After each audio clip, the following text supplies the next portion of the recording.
All right, Shalom, giving all praises, honor, glory to our power. Yahweh Ba'ashem, Yahweh Shah Ba'ashem, Rachakodash. The honors to the apostles, the bishops, and the elders, a great millstone. Peace and blessings to the whole free elect of the tabernacles of David, scattered throughout the four corners of the earth, wherever you may be, to I say Shalom, Yahshua, Shalom. All right, we're in Deuteronomy 14 chapter. It says clean and unclean animals, pretty much going to the dietary law. So it says, ye are the children of the Lord Yahweh, your power.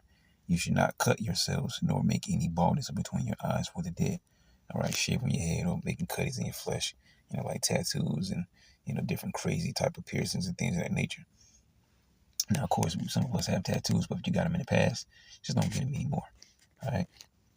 For thou art an holy people unto the Lord Yahweh thy power, and Yahweh had chosen thee to be a peculiar people unto himself above all the nations that are upon the earth. And that's called separation. All right. The Lord has separated. There's 18 nations on the face of the earth, and the Lord chose one to himself. That is the nation of Israel. All right. And let me get these two scriptures here. Okay. Isaiah 45. All right. And for Jacob, my servant's sake, which is our forefather, Yaquab, whose name was changed to Yasharallah, and Israel, mine elect. And there you go. Talking about us, so-called Negroes, Latinos, and Native Americans, as well as you speckled birds, whose spirits also resonate with this truth. You are the Lord's elect as a nation out of all the nations on the earth. Once again, that's called separation. I have even called thee by thy name. All right, Jacob, Yasharallah. All right, I have surnamed thee, though thou hast not known me. Okay, and then we can also get this here, Deuteronomy 32 and 9. It says, for Yahweh's portion is his people. Who is his people? We just read it. And it says it again. Jacob is the lot of his inheritance. This Jacob here, sometimes Jacob is talking about our forefather, and sometimes Jacob is talking about us as a whole, as a nation. In this case here, Jacob is talking about us as a nation. Jacob is the lot of his inheritance. Okay, so there you go. And when you get these words here, chosen and peculiar, the word chosen is bachar, which means what? To choose, elect. See, be chosen, selected. Out of all the nations of the earth, the Lord selected the nation of Israel. Okay. And then you get the word peculiar, sagala, which means what? Possession, property. See, we are the what? Lot of his inheritance. See, his possession, his property, value property, a peculiar treasure. See, thou shalt not eat anything, any abominable thing. Okay, which let's get the word abominable real quick if we can. A disgusting thing, an abomination, abominable, in ritual sense of unclean food, idols, mixed marriages, in ethical sense of wickedness, etc. All right, but basic, we're talking about abominable foods here. Any abominable thing, okay? Because there's certain things that are just, unclean and by the law of the Lord, but also those very same unclean things are also unhealthy to you. One of those major ones on the scale, all right, is pork, swine, all right, the pig, the hog, okay? Majorly unhealthy for you, okay? And a lot of other things that are unhealthy for you, all right? It says, these are the beasts which ye shall eat, the ox, the sheep, and the goat, the hart, the roebuck, and the fallow deer, the wild goat, and the pygarg, and the wild ox, and the camwa. Let's see what a pygarg is. A kind of antelope or gazelle, okay? And the camwa says a mountain sheep or a mountain goat. Mufflon, gazelle, camwa meaning uncertain, okay? All right?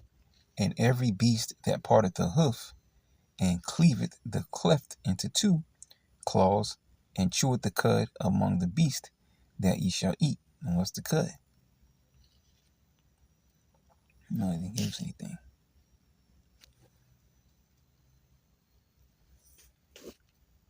Cud, partly digested food, returned from the first stomach ruminants to the mouth for further chewing. All right, like a cow has multiple stomachs, it'll eat the grass, chew it up, swallow it down. It'll come back up. They'll chew it some more.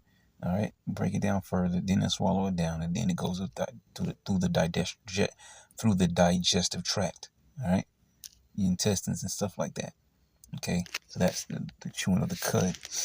And it says, every beast that parteth the hoof and cleaveth, all right, the cleft into two claws. See, divide, cleave, part, split. Okay, like you see, it says cloven footed.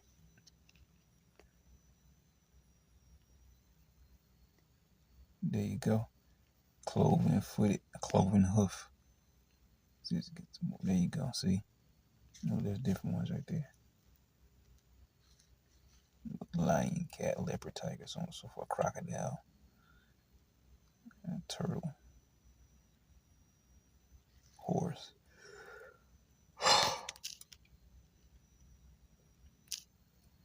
So yeah. So verse 7 says, nevertheless, these ye shall not eat of them that chew the cud. All right, but it says, and every beast that parteth the hoof and cleaveth the cleft in two claws, and cheweth the cud among the beasts that ye shall eat. Nevertheless, these ye shall not eat of them that chew the cud, as we just talked about the cud, the regurgitating, chewing again, of or of them that divide the cloven hoof, as we just showed, and they're giving examples, as the camel, as the hare, and the coney, which I think that's like another version of it. Let me see here. Rock badger, coney, the hyrax. Okay. For they chew the cud, but divide not the hoof. Therefore they are unclean unto you. See, so they do chew the cud, but they don't have a divided hoof, divided foot or whatever hoof. Okay. And the swine, there you go. Number one on the list, the swine. What's the word for swine? Chazayar. Hog, swine, boar, wild boar. Swine is forbidden food. And the swine, Jake loved the swine. All right, the shrimp, the crab, the pork, and the lobster. Okay. And the swine, because it divided the hoof, yet you would not the cud, it is unclean unto you. Ye shall not eat of their flesh, nor touch their dead carcass, right? Dead, body, a dead animal. These ye shall eat of all. Now, of course, just real quick though, now on a small side note, swine was around though, pig weren't around. And they would use basically the earthly trash can, okay? Because even the account with Yahushua, what he had the unclean spirits going to the pigs, and he went off the cliff. There was keepers. Remember, it was two keepers. I believe it was two keepers of those pigs. So obviously the pig was kept, but there's a certain way that we deal with them because they had their use. Every animal has a particular purpose. So the swine had their use, it's just not for food. Okay, and the swine, because it divided the hoof, yet you would not the cud, it is unclean unto you. Ye shall not eat of their flesh, nor touch their dead carcass. And I believe pigs will eat anything. These ye shall eat of all that are in the waters. All that have fins and scales, which is straightforward, shall ye eat. Now, of course, when you go into these things, there's a lot more, deeper research into what you can eat and what you can't eat, especially dealing with fish, because there's so many different species of fish and fishes. Okay, because fish will be a single thing. Like if I had a goldfish and then I had 10 goldfish, those would be, fish. But if I had, a school of tetraneon, those are also fish. Whatever I put all those 10 goldfish in the same tank with all those neon tetra, it becomes fishes, because these are two different type of fish. Okay, but anyways, the point I'm making is they have to have fins. Okay, you'll see their fins, their side fins, the dorsal fins, their pelvic fins, the tail fin, all the fins. Okay, in general, right? Fins. Okay, opposite of a fin, like an electric eel. I don't think they have anything that pushes them. They look like a snake in the water, right? So that doesn't have fins, all right? Nor does it have scales. It's really sticky, slimy, or whatever it is, and so on and so forth. And so the scales are just that, what you see on the fish. Now, some do have scales, but it look like they don't have scales because they're tiny scales. But if they have scales, they have scales, all right? Tiny or not, they have to have scales, and they have to have fins. And if they don't have fins and scales, you can't eat it. And Jake loved their what? Their catfish, right? They ain't got fins and scales. All right, and whatsoever, and I think Jake just eat it just because of the name. Oh, catfish, and just eat it. Ooh, he says good. And whatsoever hath not fins and scales, ye may not eat. It is unclean unto you. See, it's straightforward. It's just that simple. But it's Jake that just want to eat what they want to eat and do what they want to do. All right, unclean and pure, because you don't have to buy pork. All right, though they put it right there, you know you might pass by the hamburger meat, the ground turkey, and then next thing you know, you might see something like some lamb and steak, and then you'll see some pork, and some chicken and stuff. You know how they got it laid out, but that doesn't mean you have to go right there and pick up the pork, because there's other things that are clean unto you that you can eat, that you can pick up and buy. But Jake just want to buy the pork or the catfish or whatever the case. They want to go to the Publix and buy some lobster at the store or whatever. All right, because Jake don't know. They'll scream out God, but they don't want to, follow something like this. All right, dietary law, because they want to eat what they want to eat, and the churches push that. All right, that Jesus came, died for everybody, and now you can do whatever you want to do. Well, that's working against itself. If I die for you to do whatever you want to do, then what was my purpose of dying? I don't think I should be dying so you can do whatever you want to do. And the scriptures speak about us being servants of the Lord. So we know that Jesus' crap is going off, that the churches teach, all right? Yahushua didn't die for us to do whatever we want to do. Now, of course, we do these things to the best of our ability, because everything's polluted. It says you eat your food defiled amongst the Gentiles. It doesn't matter how well we try to eat, how organic we try to eat. Everything's polluted, man, because it goes through the hands of the devil, and we understand that, all right? And it's good to know certain things, but some things you just don't even want to know certain things, because you just be not eating a damn thing. Because everything's is jacked up. But there's certain things that you do want to know about to actually stay away from. But if you knew about everything, you'd be eating nothing, and then how you gonna survive? Because you need the food. But it's jacked up. But let's keep going, man. And we need Yahushua to come and change these things. But let's get back to the chapter. It says, "Of all clean birds ye shall eat, but these are they of which ye shall not eat: the eagle, and the ossifrage, and the osprey." I don't know what these are. Let's go into it real quick, but I'm gonna go deep in it. Bird of prey. Okay, a vulture. All right. That's all we need is just one example. Vulture, osprey, I think is similar to that. There you go. Black eagle, buzzard, same thing. Yep. And the glede. What the heck is a glede? Glede. Another bird of prey, perhaps a kite or a hawk. Yep. And the kite and the vulture after his kind. Hawk or falcon, some of these are the same. And every raven after his kind. And the owl, which ravens and crows look alike, which you shouldn't be eating a crow either.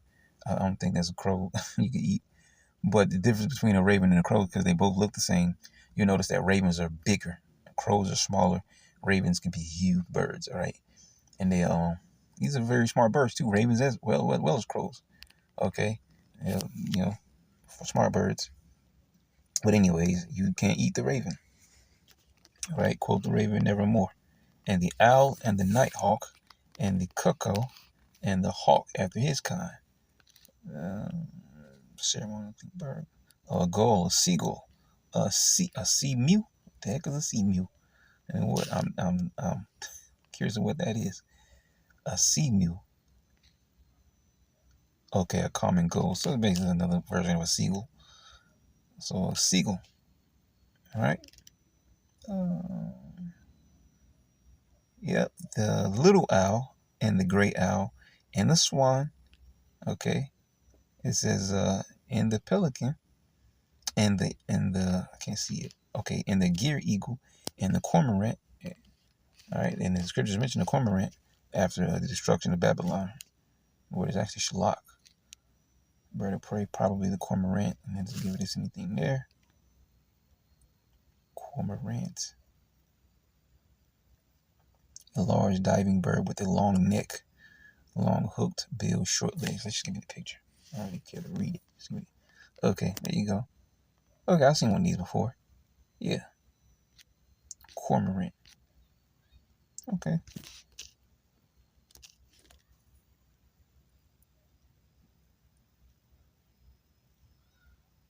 Bear with it.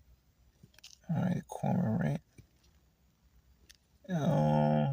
says, and the stork and the heron, beautiful birds, the heron, all right, after her kind, and the lapwing and the bat, all right. Yeah, stay away from Chinese shops, man. You might be eating some bat. Probably the hoopoe. Hoopoe? The heck is the hoopoe?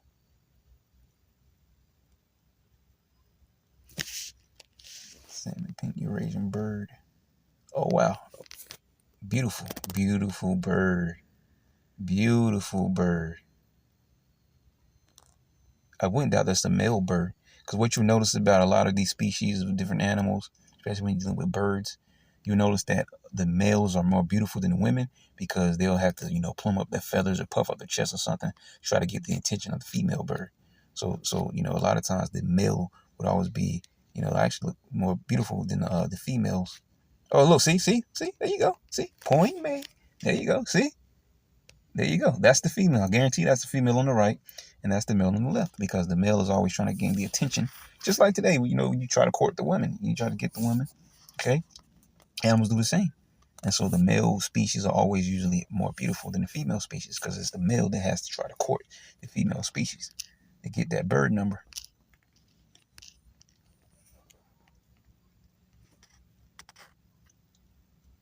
All right, yeah, you see that often, man, with the different species there. Okay, we gotta go back.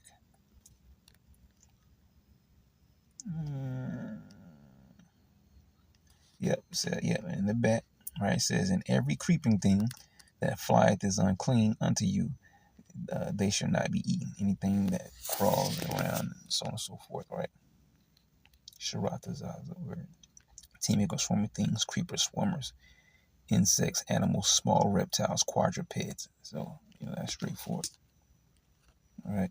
Especially with the example of a lizard or something like that. All right, it's a creeping thing. Okay, moves around low to the ground. It's a creeping thing. It says, but of all clean fowls you may eat. All right. So ye shall not eat of anything that dieth of itself. So anything that just, it died and you stumbled, we might have been hungry, but you stumbled upon it.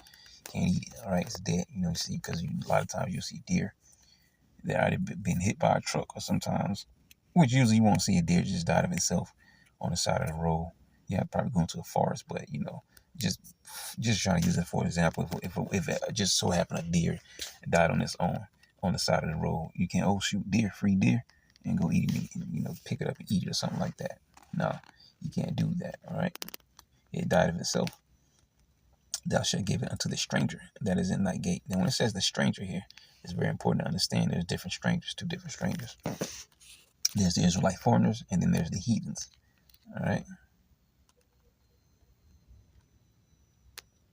Let's see, a sojourner, okay, which doesn't give it the straightforward here. I'm gonna make the point anyways.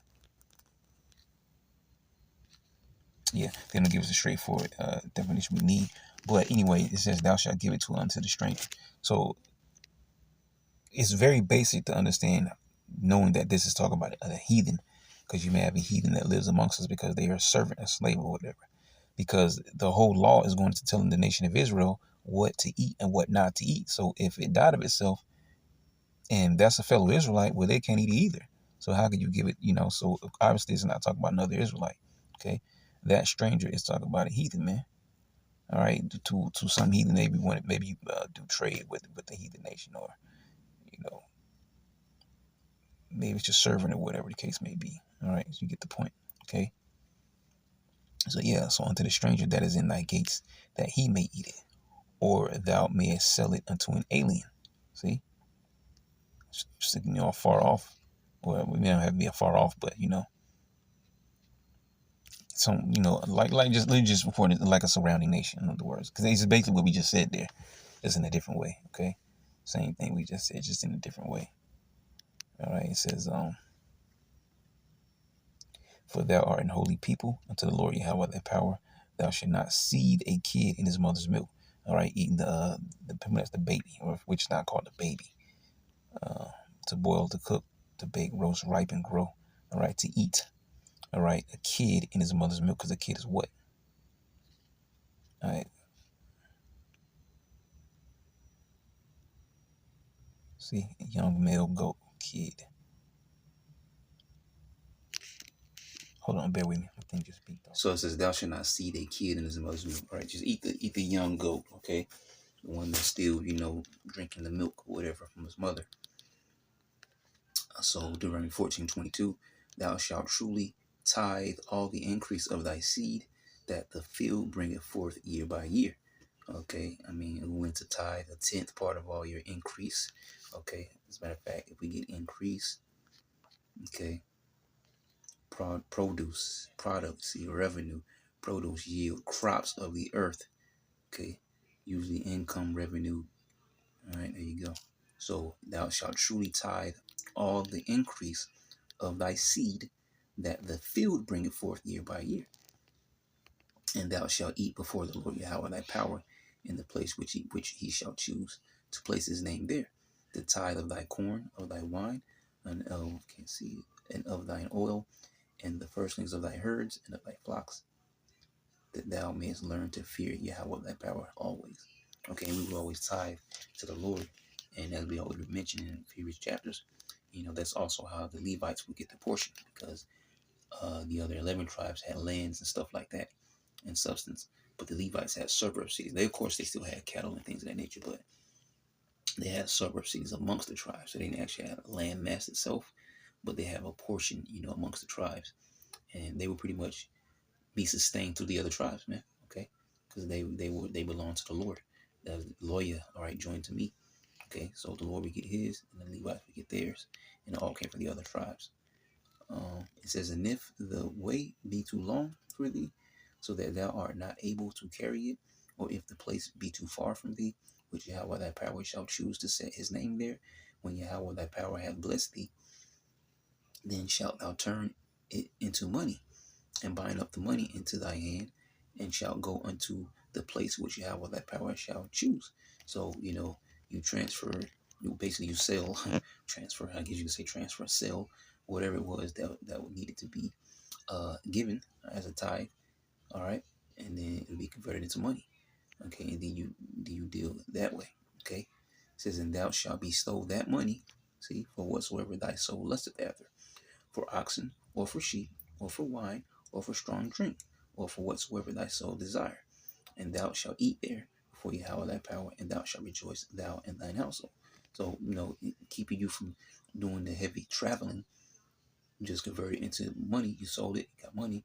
Then you make the travel, and then when you get there, you make the whatever transaction was necessary to convert it back. "And the Levite that is within thy gates, thou shalt not forsake," which is what we just talked about, the suburb cities.